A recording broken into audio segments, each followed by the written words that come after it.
A Russian researcher enters a room where he expects to see his human test subjects alive and well. Instead, he witnesses absolute pandemonium. He hears screams of the damned, and in front of him is a body that's been torn apart and eviscerated. It looks as though the Antichrist himself has been in the room. Even the survivors have had chunks of flesh ripped from their arms and legs, their ends of their fingers shown exposed bone. Their faces are sheared of skin. What is this inferno of madness, thinks the researcher. This wasn't exactly how the experiment was supposed to turn out, he thinks. Okay, the food wasn't great. We might have made those beds a bit more comfortable, but tearing each other to shreds over a bit of lost sleep? Come on, guys, that's not very comrade of you. That nightmare scenario is straight out of the famous Russian sleep experiment, if you believe it really happened. Let's start from the beginning of the story, and then we'll tell you what our team of world-class sleuths dug up on the truth behind this horrific experiment. So, it's the late 1940s, and Soviet-era researchers have created a stimulant that they believe can keep a person awake for a long time,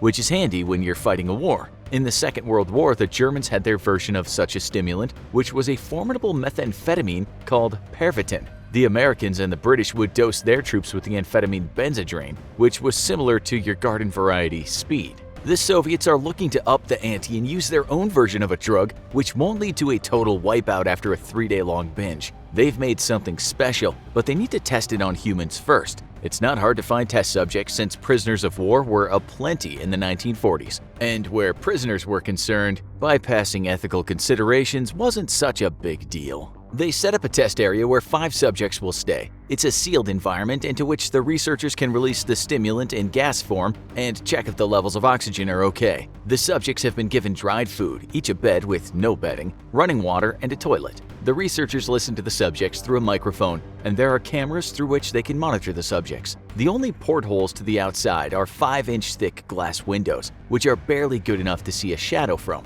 The scene is set, and the 5 men seem in good spirits for the first 3 days. The gas is doing its job, and the researchers are pleased about that. One researcher tells another, "Nazi meth, what a joke. Just wait until the world sees what we've cooked up. Comrade Stalin will be most pleased." The subjects have agreed to try and stay awake for 30 days, and have been falsely informed that if they can make the 30 days, they'll get their freedom. Such a deal seems fair to them.